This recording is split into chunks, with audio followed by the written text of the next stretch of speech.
Hey there, internet friends. Trevor Starkey here with another episode of That D Plus Show.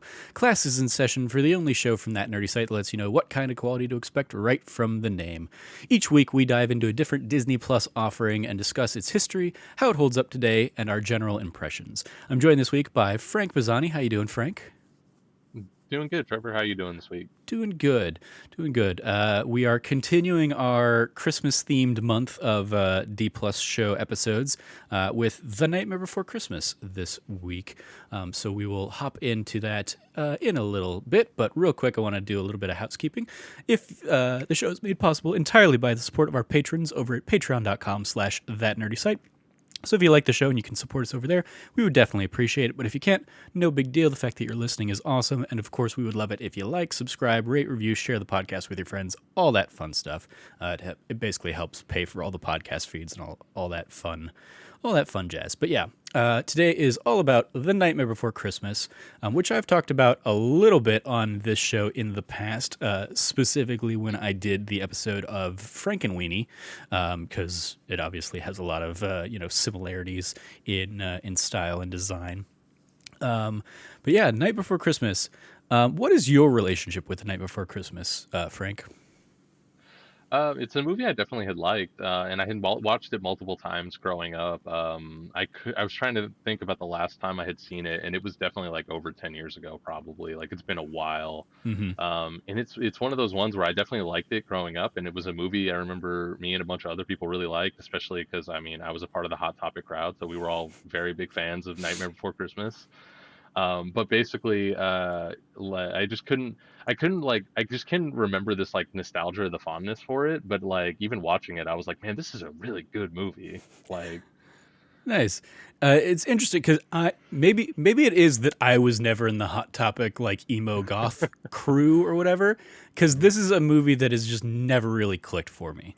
Like really, the I mean Tim Burton in general, and this again is what I talked about kind of on the Frankenweenie episode. Like the Tim Burton aesthetic and style and art style that we get in this and in Frankenweenie and in Corpse Bride and stuff like that just is never really like I've never been drawn to it. The specifically like the hollowed out eyes kind of look, just like and the the macabre, the Mhm. grotesque designs that he really seems to be infatuated with. Even like going back to Beetlejuice, like I like parts of Beetlejuice. I don't like the shrunken head stuff in Beetlejuice and some of that like that kind of stuff. Just has never When it really. gets too weird. Yeah. When it like Beetlejuice, I like Winona Ryder. I like Michael Keaton. I like Carolyn or Catherine O'Hara. I don't like the who is it? Baldwin and Oh, uh, is it Stephen Baldwin or Alec it's Baldwin? Alec Baldwin, and I'm trying to remember Mm. the wife, Gina Davis, I think. I don't like Oh, the okay. stuff they have to deal with in the Into the Land of the Dead and all that. Um, yeah, just it never clicked for me. I've never sought out Edward Scissorhands, or Ed Wood or any of that. Like just a lot of Tim Burton. I'm just like it's not my kind of thing. And like for this, I actually like in an attempt to like really like try. I've watched it twice in the last couple days, and fortunately, it is a very quick, brief thing. Mhm. So like you're able to It kind is. of get it in and out and be done with it. In fact, I think I have the wrong runtime here because I think I'm looking at so I need to update this as we fly. But yeah, it's just a movie that never really clicked for me. And honestly, like at this point, my real connection to it is more from the ride at Disneyland, because Mm-hmm. every holiday season, for the last however many years, they've updated the Haunted Mansion to they basically put a Nightmare for Christmas coat of paint on it. It was probably like that when we saw it when you and I Hmm. went but years ago for when we were there for PSX and stuff. Um, And That's the only time I've seen it like that, but it's incredible, especially even just from liking the movie. Like Hmm. that's amazing they do that. I like that ride. I like that ride anyways, and I love that they do that. Yeah, I think it's a cool way that they've found in recent years to like give new life to some of these rides. But on it, like I still prefer the the base Haunted Mansion because I don't really have this connection to Night Before Christmas. But yeah, so I sat down, tried watching it a couple times, and just like yeah, it's there are moments that I enjoy, but overall, it's just still not my cup of tea. I think. So it'll be interesting to kind of hear your take on it. But as for some of the history here, this was originally released October 29th, 1993. That was my grandmother's birthday. Other notable releases of the time, in the immediate vicinity, we had Cool Runnings came out Hell October yeah. 1st. We had The Beverly Hillbillies, which I remember with Jim Varney and Diedrich Yep. Baker. Hmm. Like I remember that being a staple growing up because my parents had been like fans of the original TV show, The Beverly Same. Hillbillies. The Three Musketeers came out November 12th. Adam's Family Values came out November 19th, and Mrs. Doubtfire came out November 24th. And then earlier in the year, and we talked about this on this episode, was Hocus Pocus, which came out in Hmm. July 16th of 1993. We talked about on the Hocus Pocus episode that it was like weird that that movie came out, Yeah. in the middle of the summer. But then when you think about it in context of like, well, then it meant that it was coming to like home video right in time for the Halloween rush, and also this being a stop motion film that had clearly been in the works for a couple of years. If they knew that they had this one, in the hopper, they didn't need to compete with themselves with two Halloween movies, kind of out the gate. And also, I guess that's a question I'll throw to you, Frank. Do you consider this a Halloween movie or a Christmas movie, or both, or neither, or something else?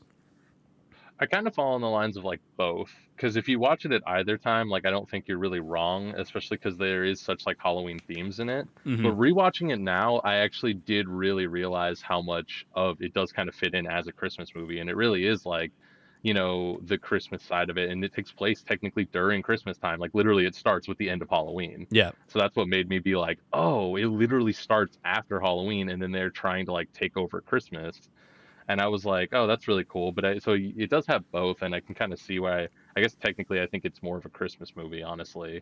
But I think it's right to watch it for both. Yeah, I don't remember who it was, but I've seen somebody talk about the idea that it's like the perfect Thanksgiving movie, actually, Mm. because it does fall right in between. Maybe it was Jared Petty or something like that. Um, but yeah, it's one of those, again, since I don't really have that like affinity for it, I just kind of like I don't care where you put it. I don't really want to watch it. It's worth noting. So I work for the Phoenix Symphony in my kind of my day job, and for the last couple of years, they've done The Night Before Christmas in concert, and it's one of those shows where they will project the movie up on a screen, and the orchestra will play the orchestrations live. And it's one of the, if not the like highest grossing show that the symphony's ever done, because of very popular, that kind of thing. But they've done it because they've done it like year over year. It started seeing like dwindling, like lesser and lesser returns, and Mm. the plan for this season here in 2021, before we had to cancel everything because of COVID, was they were gonna do it over Halloween weekend, and I kept being like, that is a terrible idea because like people are going to be trick or treating. They're not going to pay $70 to come watch this movie that they can watch from their home for $7.99 a month on Disney Plus. They're not going to pay that much to see for like the concert experience now. Like in years past, yeah, that it had more of a draw, but also they weren't doing it on Halloween weekend. Hmm. So like one of the few good things that kind of came out of COVID was that we didn't like just have a abysmal kind of turnout for a show like that. Because yeah, it's the kind of thing like do it a couple weeks before Halloween, and you'll get like the diehard fans of the movie to come out and they'll do it, but don't do it on Halloween night because families aren't going to show up for that. So yeah, it's one of those like it's a weird thing.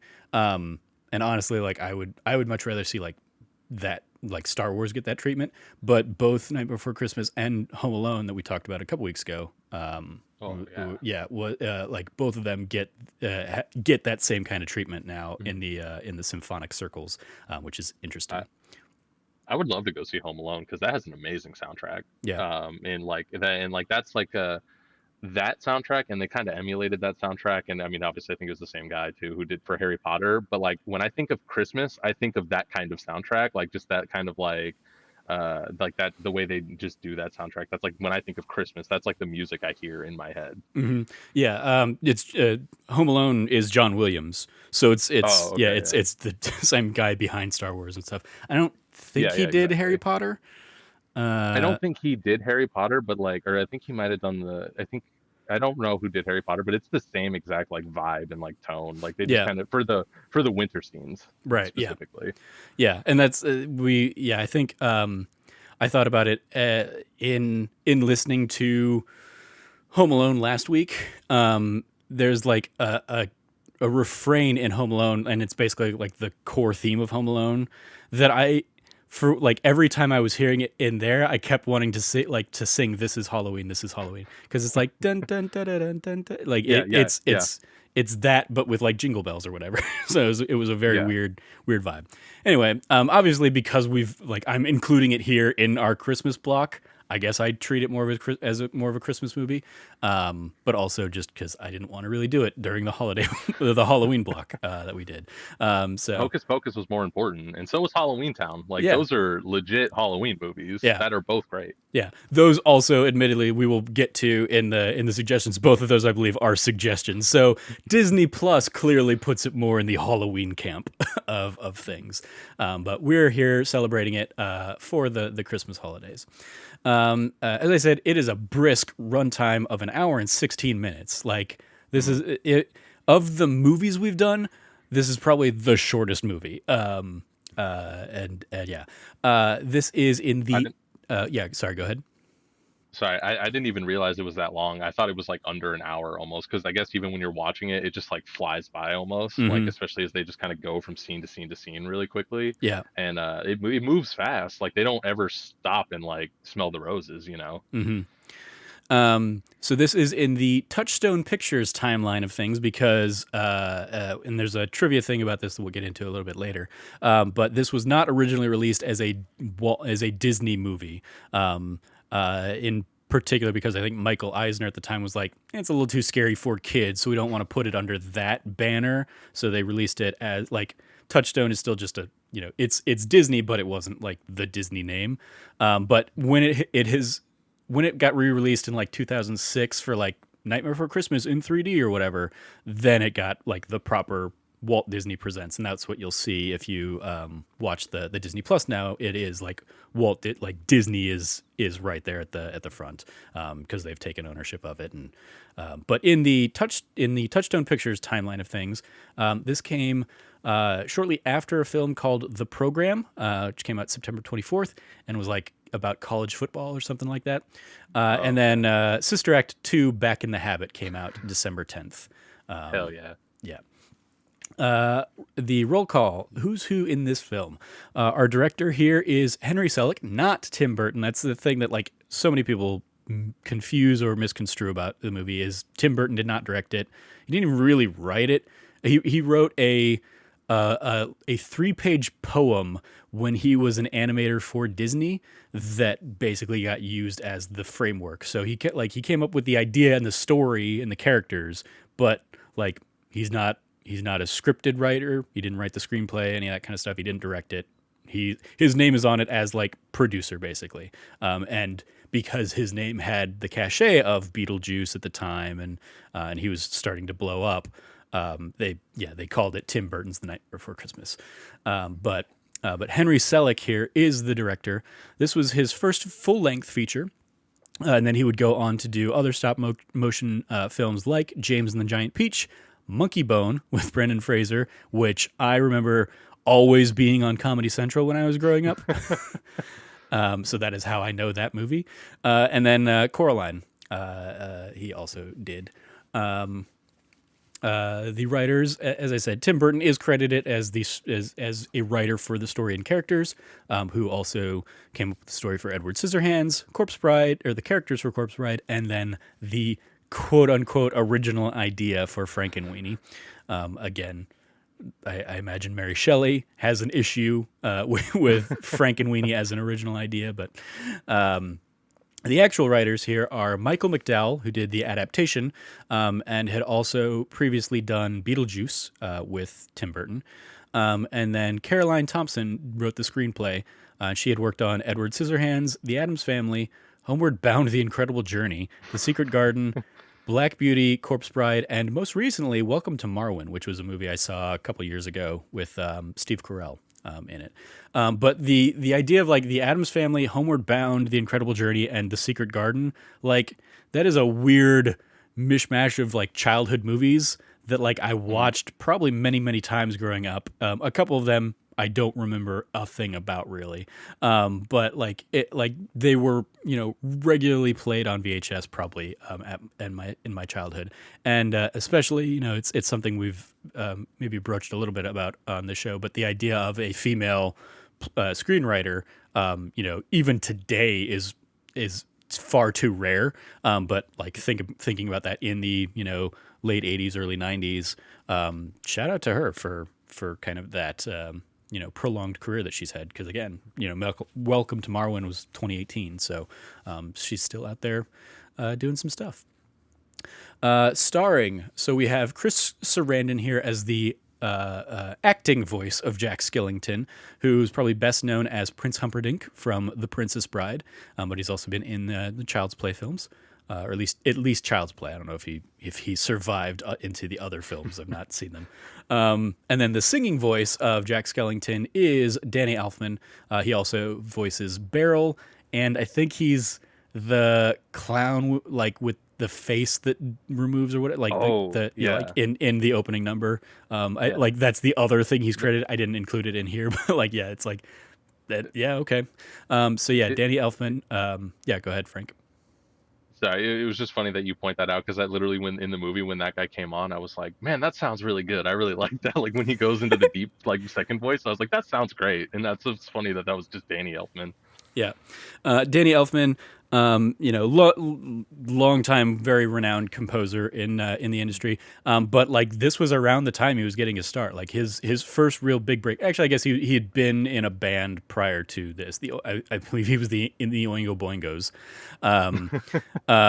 But prior to this, he had done Pee-wee's Big Adventure. That was like really his first kind of big composer role. Again with Tim Burton there, and then of course the 1989 Batman, as well as I think Batman Returns.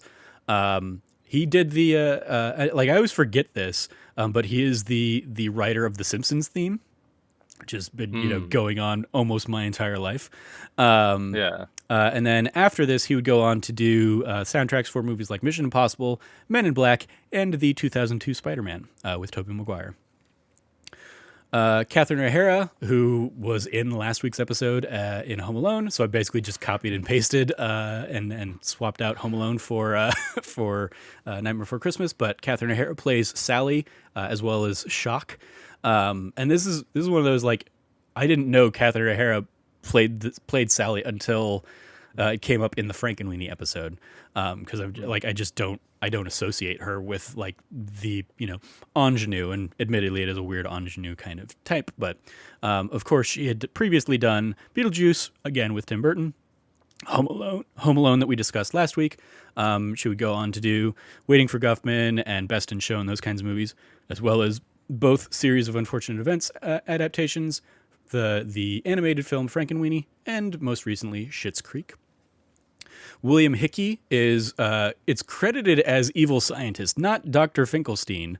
It is evil scientist in like the IMDb and in the credits, but obviously Dr. Finkelstein there. Previously, he had done National Lampoon's Christmas Vacation, and then he would go on to do, and I included this just because it's 2 weeks in a row we've had an Adventures of Pete and Pete reference, but he was in an episode of Adventures of Pete and Pete, and then he was also in the movies Major Payne and Mouse Hunt, which just like jump out as like, yep, I remember those movies growing up, so included him here. Glenn Shaddix as the mayor, best known prior to that as Otho in Beetlejuice.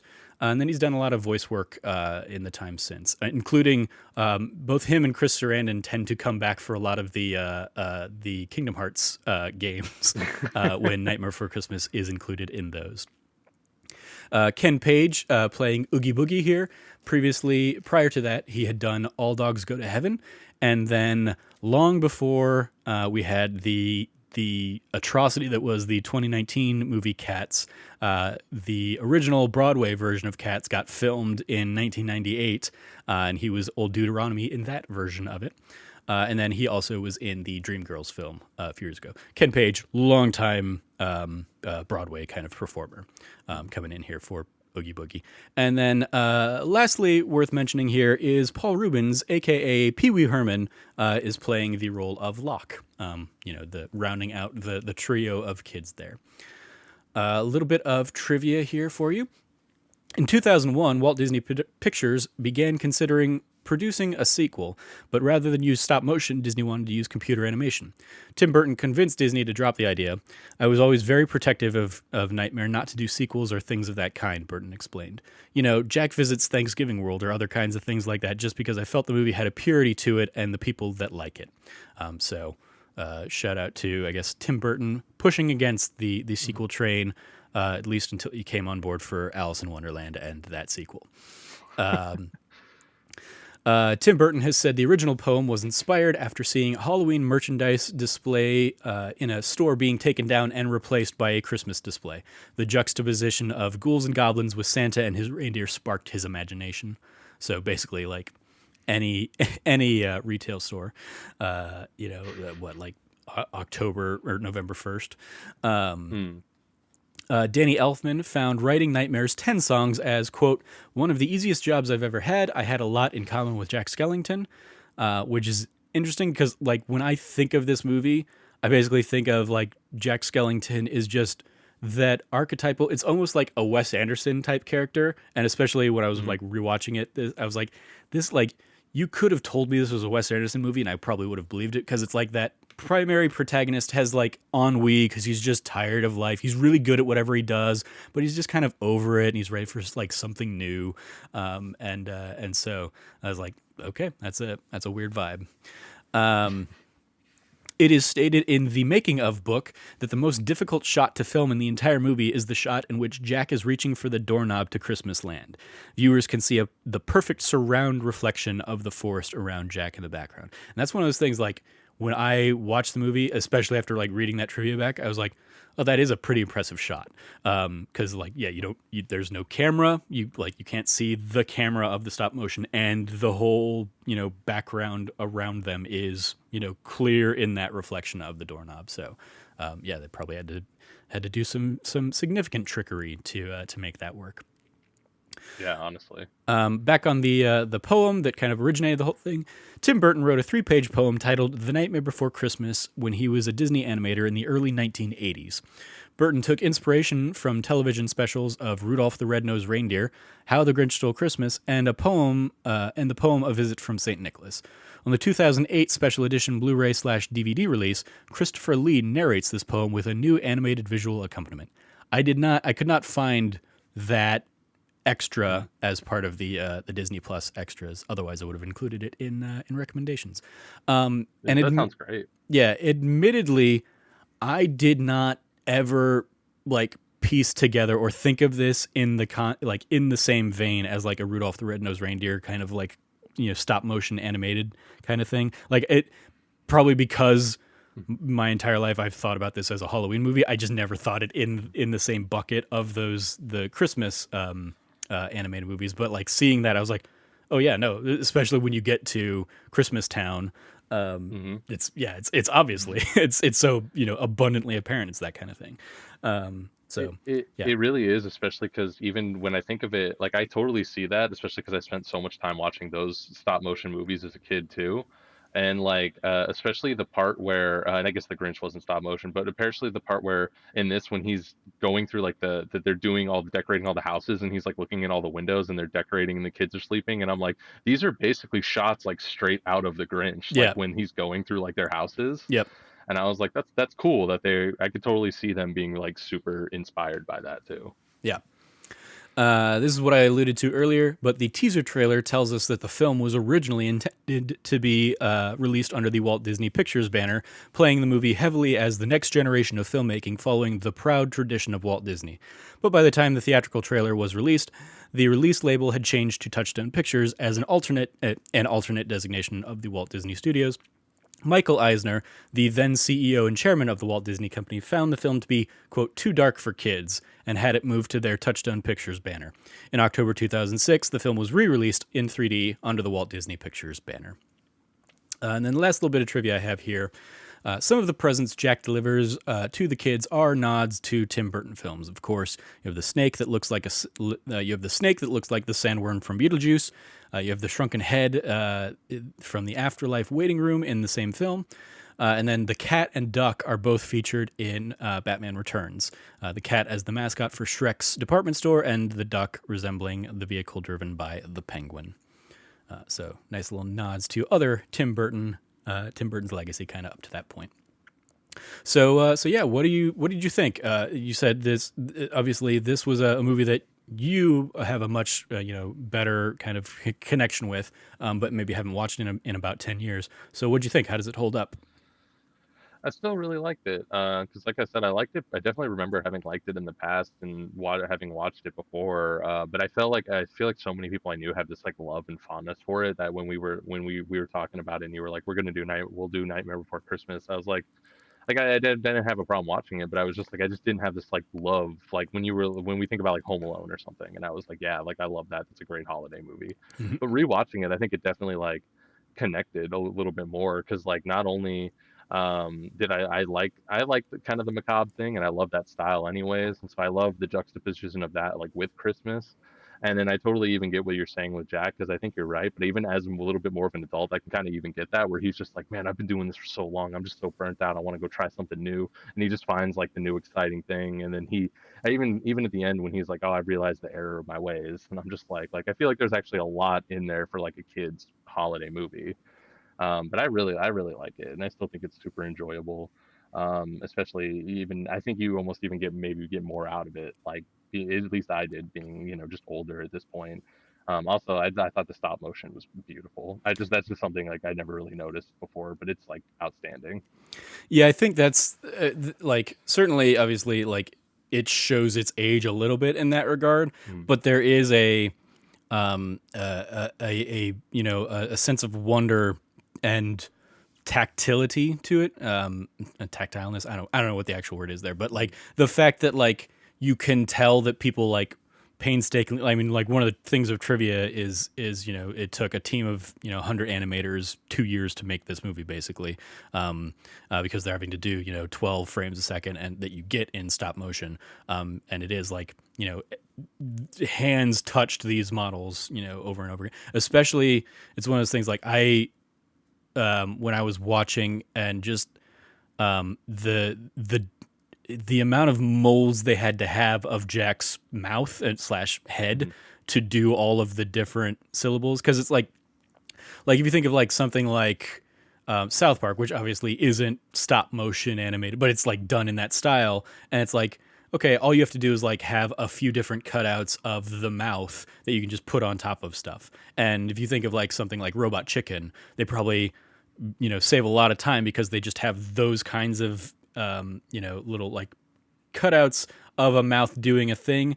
But like here it is, the mouth is molded to do that. It's not a thing that they're putting on top of Jack's like circular face. It is molded into to each of those frames, his song. And the songs in this are it's a weird comparison, but like I likened them to something like Hamilton, where it's not like they're not trying to be the catchiest of songs. There is like a lot of information being packed densely in those songs, so it is just like word salad kind of thing. And so the fact that hands had to touch all that stuff compared to as kind of like Tim Burton again pushed against is like the CGI nature of movies that we see this kind of stuff nowadays. Like I thought the look of this, even though it's not a look I appreciate, I liked way better than Frankenweenie, which was done many years later and still done with stop motion, but like with enough CG behind it that like it kind of blurred the lines there. There was something worth noting, like Pixar is in the credits of this movie, Really? like early Pixar, like pre Toy Story Pixar kind of Mhm. stuff, and Joe Ranft, who's like a big name in Pixar early on before he passed, is I think he's uncredited as Igor for Mm. like Finkelstein's assistant or whatever. But yeah, he worked on it, and so like animators from Pixar, in a pre Toy Story world, worked on this movie. I saw in the credits. So like there's definitely like love and care to that I think holds up in a way that CG movies that are going to come out a few years after this don't look nearly as good because of the technology because there isn't that tactile nature. Like another example I always look at is like the models of something like Independence Day make Independence Day feel that much more like real and visceral compared to anything that like comes out nowadays where everything is just CGI explosions and there's no practical effects and all that kind of stuff. Like So like yeah, the Independence Day follow up. exactly. Yes, yeah. Um, so yeah, like I do like that is a like you can still see the jank a little bit to it, but like that, if anything, helps matters, I guess, or just kind of like adds to the charm of this movie holding up. So, what are some of your favorite moments, or least favorite moments from the film, there, Frank? Going based off the animation thing again, I watching it again. I really like the intro when they're all sort of celebrating that Jack is like back again, and specifically the part when he like catches on fire, because I actually thought that was like incredible the way he like catches on fire and he ends up doing that like crazy front flip like into the fountain and it like splashes out, and I was Hmm. like that's when the first moment when I was like, wow, that's incredible. Like, I mean, like I know obviously the door thing took way so much longer, but I was like, can you imagine like all the work it took just to get that one thing? And this is like the first 5 minutes of the movie. Yeah, so there's definitely a lot of stuff in there that like there is like I recognize that moment as well. It's like, oh, that's a cool thing, especially because it's moments like that where they blend 2D and 3D animation. So yeah, it's stop motion, but they 2D animate the flames, over top the bodies. And this is a connection that I think you'll appreciate because we were talking right before we started recording about Assassin's Creed Valhalla. I don't know if you notice it, but every time something lights on fire in Assassin's Creed Valhalla, it is so off-putting to me because the Hmm. way they use fire in that game is so often they clearly like filmed actual fire and then they just kind of overlay it onto like the character models and stuff, but Hmm. often that means like it is wildly disproportionate. Like the flame size is like clearly, oh, like it's they had a bowl of paper or something on fire, and that doesn't translate as well when you suddenly have that trying to be a person or a building or something like that. Yeah. Whereas like here, it fits with the art style and the animation style in a much better, more cohesive way. So yeah, I appreciated that. One of the in a pseudo similar vein, one of the things I do really like is the Oogie Boogie blacklight Hmm. stuff. Like I Yeah. Yeah. love that whole aesthetic. In his mouth, Yeah, his mouth, like when. the roulette wheel around him, kind of just the way everything like has that grindy like 90s rave club kind of thing going for it. But it like especially as a juxtaposition to everything animation wise we'd seen before it, like I can't point to any other instance where blacklight was used in animation in Yeah. that vein. So that is a great kind of like little animation thing that I really enjoyed. Any other moments you want to highlight? Yeah, no, because that was totally one of mine too, and that's why like I love that whole scene. And like you said, the roulette wheel is like so beautiful, especially as that like fades in, and like you the color palette like changes as he comes in, and then when he like opens his mouth and smiles like for the first time, like that was great. Hmm. And I really like the other animation thing I really liked is when Jack is walking down that like hill and it's like unwinding in the moon. Yep. Like I thought that was super cool, and I think obviously that's like one of the most iconic like images or shots like from the entire movie that's like on all the memorabilia and stuff. Yep. But I was like, man, that's just so cool as it like unwinds as he just like continues to like walk down it. Hmm. I definitely love those moments. Yeah. um the other one I loved too, in terms of song wise, like I did like some of the music in this, and I love when he's trying to explain what Christmas is to all the Halloween people, and they're just like ruining it. Hmm. And because he's even like, it starts with a box, and the guy's like, a pox, and he's just like they get all excited. Like that's Yeah. just like I like some of the way they played with like the juxtaposition between Christmas and Halloween. Yes, I mean, like the Halloween people definitely kind of like fit whatever tropes they like. Oh, you like we hang up socks. Are there dead limbs still in them? Like that idea. It's like when I think of the music of this movie, I think of This Is Halloween, and What's This, and those are really the only two songs that I could have told you anything about going into either of these watches. Even after watching it twice, those are the only two songs I could tell you anything about in terms of like the actual, I guess, and what Oogie Boogie's like. Mm. I know, the swingy vibe of Oogie Boogie. But like, yeah, it's This Is Halloween. The fact that that is like repeated ad nauseum, and what's this? What's this? It's magic in the air or whatever. Like that. Like those are the two songs I would think of when I think of this movie. I think Mm. of almost no other. Like, and part of it is again, it's just like they're less songs and more like, hey, we're gonna tell you. Oh, I lost Frank. They're not songs so much as we're gonna give you a whole bunch of exposition but to rhythm. We're gonna tell you that kind of stuff. And here's Frank coming back. So yeah, it's that kind of vibe that like I don't think of these songs as like memorable. Welcome back, Frank. I was just saying, Mm. like I think of the songs more as like, hey, we're gonna tell you exposition, but to like music, rather than like it is that like that song where he's explaining what Christmas is to everybody. It's just him explaining Christmas. I couldn't tell you what that song is called. What Mm. it's just like a story, but set to music, kind of vibes to it. So it like the music in this movie is one of those things. That's like, yeah, there's a couple, quote unquote bangers, if you want to call them that. Like I don't, and even like Sally's especially, song, man, it's great. I mean that's that like I honestly couldn't tell you what Sally's song is, having again watched the movie twice in the last 2 days or last day and a half really. But one of the things in trivia was like Catherine O'Hara sang Sally's song at like some event in 2013 or something and got like a standing ovation, when she walked on and when she left. It's like, good for you.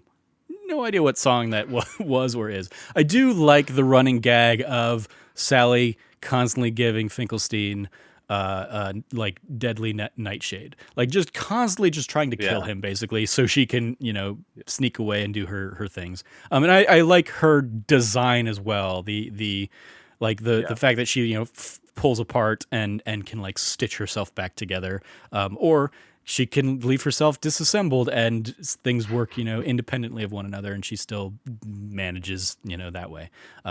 Is a lot of fun. I also like that she is like the sane person in this movie, so to speak. Like Mm. she's the one saying like, hey, this is a bad idea, like you are not designed for Christmas, so don't like. And she trying to thwart all those things. What songs do jump out to you? Is it the same kind of ones? Yeah. Honestly, I totally kind of agree with you there, because even going into this, I kind of almost didn't remember there were so many songs in the movie, and then like those are the two that jump out into my head, and then Oogie Boogie song, like those are the ones that all come into my head, and if you were like sing them right now, that's all that comes to mind. Because even the one I was saying where I was like, oh, I like when he's trying to explain Christmas. That's the only line I remember is when he says it starts with a box and he says a box. That's the only line I remember, and that's like a 3-minute scene. Hmm. And it's like, so it's like I definitely agree with you, especially because like I don't even have as much of like the musical background or even like the theater background, but even I'm like, yeah, I mean, like they're kind of catchy, but I think you're right where it is literally just exposition set to like a beat with rhythm and like some rhymes thrown in. But I can even kind of appreciate that, and that's why I do like This Is Halloween. I think is definitely like one of the number ones, especially because even when you get to like Kingdom Hearts, like that's like the only one they pull in Exactly. Yeah. that I remember off the top of my head is like because that's like the song. Hmm. Yeah. That's the one that's just constantly playing in the background of of the levels and all that stuff. Um, and admit it, like I in addition to the Haunted Mansion at Disneyland, and just like riding this version of it enough that like that's what's it, because that's also like the song that's playing on the Haunted Mansion ride is "This Is Halloween." It's it's an iteration of that. I like I didn't realize. So one of the things I was thinking about as I was watching this was like thinking that Oogie Boogie was in the movie more, Hmm. instead of really just like the last little bit of the movie. Hmm. And I think some of that is fueled from from Kingdom Hearts 2 and going to Yeah. Halloween Town, going to that world, where you turn into the monsters and all that stuff. Because like I played Kingdom Hearts 2 a ton, 15 years ago or whatever it was when that came out. And like I know like that boss fight with Oogie Boogie better probably than I know this Yeah. movie. And so like the roulette wheel and like a lot of the night or the blacklight stuff, even from that, like is in my mind more than necessarily this movie. Oh no, and I'm totally kind of with you there too. Especially because like I even replayed those games, some of the Kingdom Hearts games like a couple of years ago. So that's again even way fresher in my mind. And I kind of am with you too. I think I spent more time like in that version and in that world with those characters than I did like watching the actual movie over and over again. Hmm. Especially because I think like is there a part where Oogie Boogie takes over the toy factory in Kingdom Hearts? I believe so. Um, yeah, I was like, I was almost like, when does he take over the toy factory, like in the movie? And then it's like, yeah, that's totally like he barely ever even goes to that world. And I was like, but they scripted so much more for the game where he's like an actual villain you have to deal with. Hmm.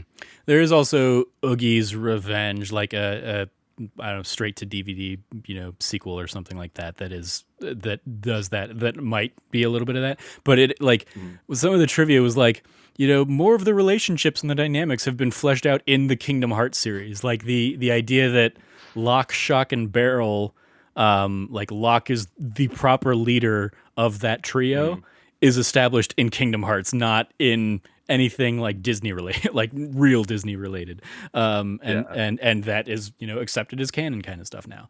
And so yeah, there's like weird little elements where my affinity for this game is probably more tied to Kingdom Hearts, despite my love hate relationship with that series, than it is really with like sitting down and actually watching this movie out. Any other moments or anything you want to highlight and give a shout out to? I think that's pretty much it for me. I think we kind of hit on everything that always jumps out to me, Nightmare Before Christmas wise. Yeah, I do like that Santa Claus is basically like he's not your typical Santa Claus.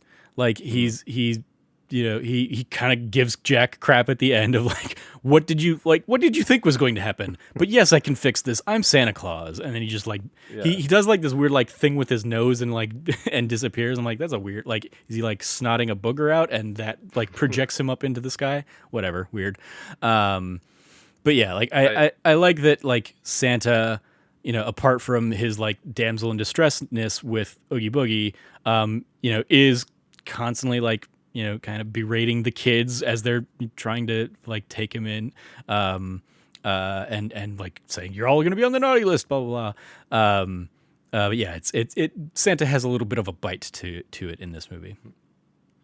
I can appreciate that, especially because well, one of the things I did think was funny, coming off the Santa Claus, is that this is like the inverse of the Santa Claus, whereas Tim Allen becomes the Santa Claus by accident and he's stuck as Santa Claus, where Jack is like trying to forcibly take over as Santa Claus and like remove Santa Claus, and it just like doesn't really work out either time, I guess. Yeah, yeah. Well, I think it worked out in Santa Claus, 'cause Yeah, by the end, at least in the Santa yeah. Claus. Not that first Christmas that he's doing it, but by Christmas number 2, and then the subsequent ones, he seems to have things down pat. Yeah. So on a scale of A plus to F, what do you give this in the report card? I think I would definitely go A.